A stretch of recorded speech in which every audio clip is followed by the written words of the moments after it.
Hey, I started a little bit early, but it's okay. Let's go, baby. The miracle of life. Life's a play with no rehearsal. They come for your role. Why, y'all? Because what? Because the devil is a lie. Eh? I'm telling you the truth. Eh? It's all in what you do. Hey, some things you got to do. Hey, hey, hey, hey.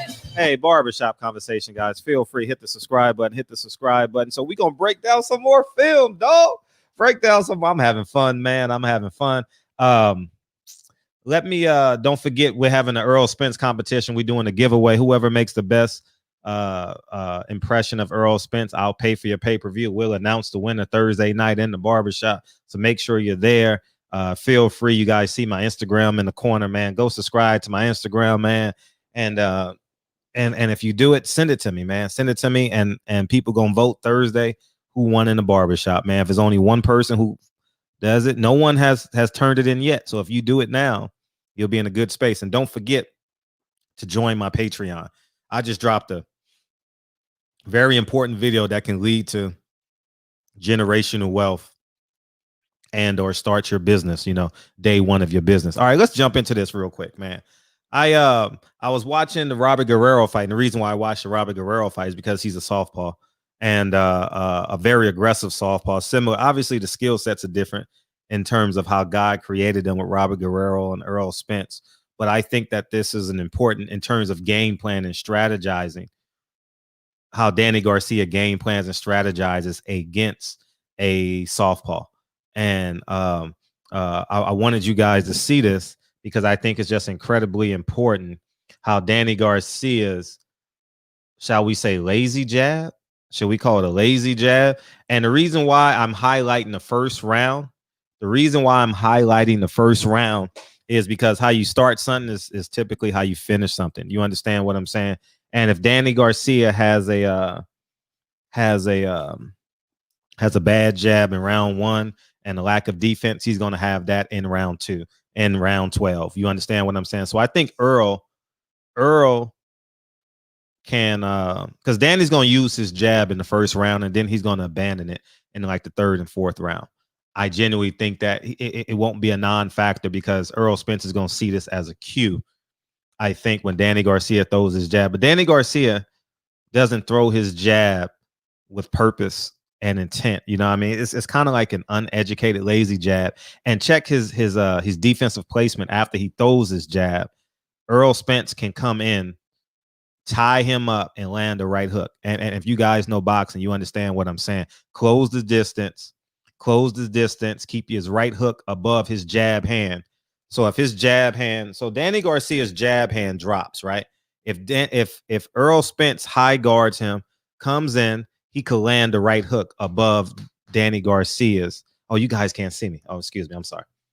Oh, you guys can't see me. Okay, good. Guys, you guys can't see me. All right, good. So if he comes above that jab hand, I think that Errol Spence can deposit a lot of money into the bank.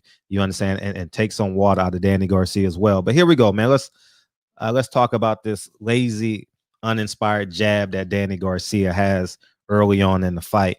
Okay, the first timestamp I have is 11:20. All right, here we go. Let's watch Danny Garcia. This is the first round, and I use examples from every minute of the first round so you can see. And Danny Garcia picks up on it, but we'll get there in a second. Danny Garcia's jab. See his defensive posture. See, this is the first round, so Robert Guerrero doesn't pick up on it, but he picks up on it in the second half of the first round. Now watch, he's going to throw another jab, uninspired, drops it. I know he's with distance, but if Errol Spence sees this as a cue, he's going to come in high guard and land the right hook. Even if it's on a clinch and it's not really, really effective, it's going to tell Danny Garcia, don't you ever fucking throw that lazy ass jab again, or else I'm going to beat your ass, okay? All right, here we go. He throws another lazy jab. Boom. All right, let's rewind this shit so you guys can see it again. All right, let's rewind it so you guys can see it again. Lazy jab, no defense. Lazy jab, no defense. All right, Errol Spence is going to pick up on that. He's a professional. If I'm sparring, I pick up on that. And this is typically how, like when you spar, early on in sparring, a lot of black fighters do this. Latinos come in with the high guard and shit, black fighters come in with the left hand down, and that's fine. Floyd fights like that sometimes, but I'm not comparing and contrasting. But you will see as we go forward, Danny Garcia realizing that Robert Guerrero is picking up on his lazy jab.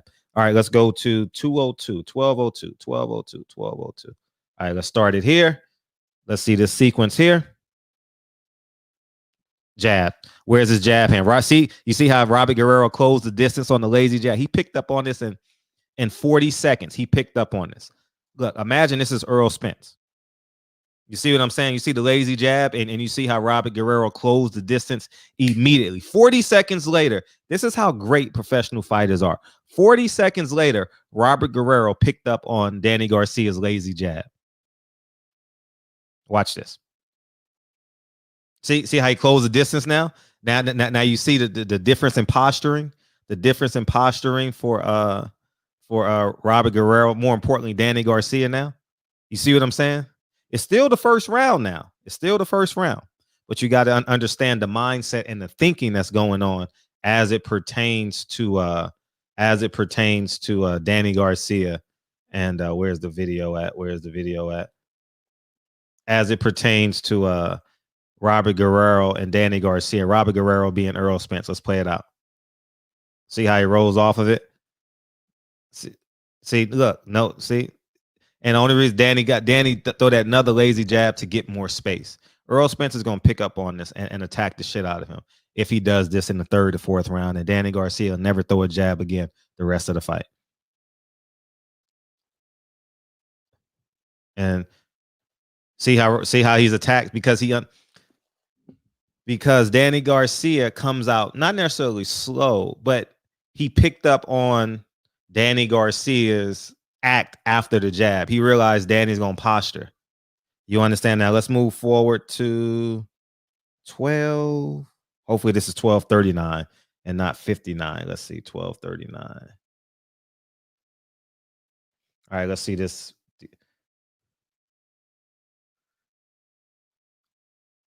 Jab. Look, jab.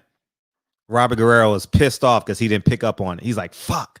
I knew he was going to throw that lazy jab and drop his hand. I see him in the corner. Why wasn't my feet quick enough? Errol Spence's feet is quick enough to react to this. Zab Judah's feet is quick enough to react to this. He's pissed he didn't react to this. He could have won the round on this engagement right here. But he's going to try. He figured it out, though. Watch this. Boom. See? Now see how he closed the distance with the jab? Because Danny Garcia is not in position. His left hand is dead. The only thing Robert Guerrero has to worry about is an escape right hook or a right hook or a counter right hook. Straight right hand, Robert Guerrero is going to see it coming. He's going to slip and dig to the body with his jab hand, with his lead hand. You understand what I'm saying? So here we go. See? Boom. Danny Garcia. See Danny Garcia? See now, Danny Garcia picks up on something right here. And you guys are going to see it in 13:29.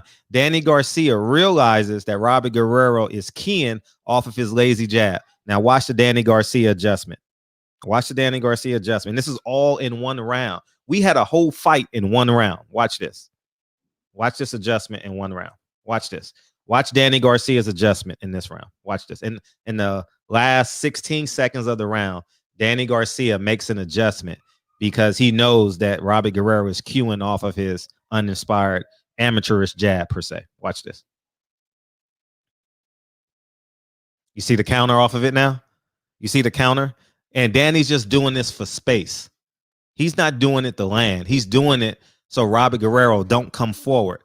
He throws a lazy jab and a sweeping right hook just to create distance in space.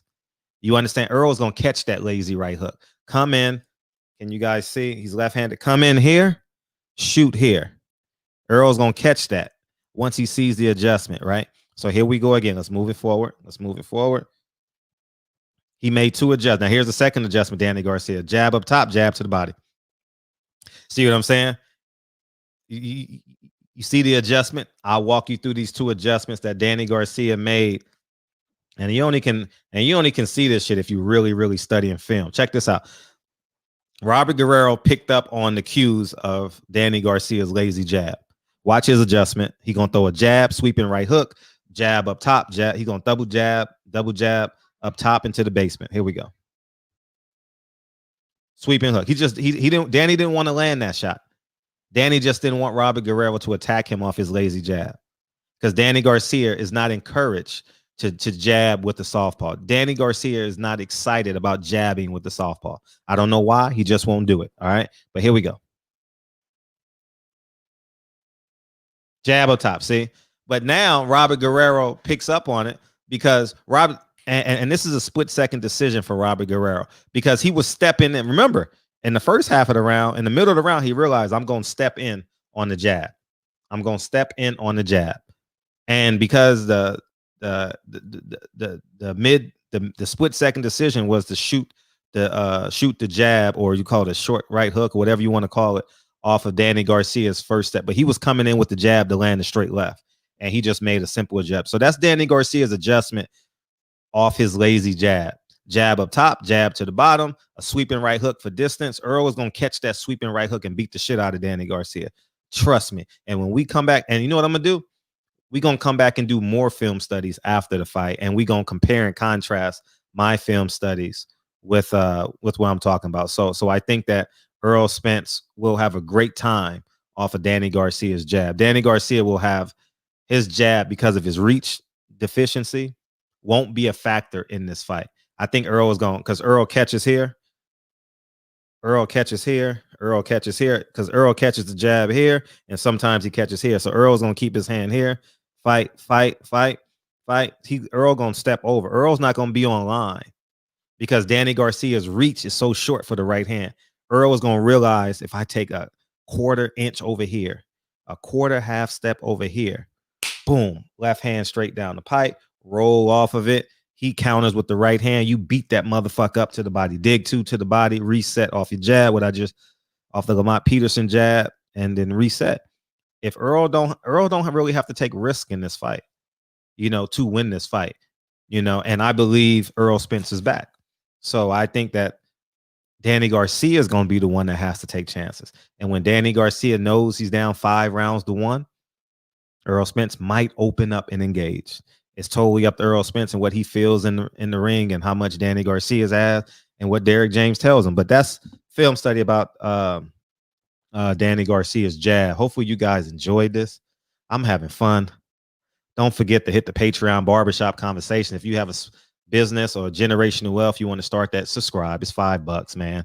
Don't charge it to the game, man. Don't go buy a hamburger.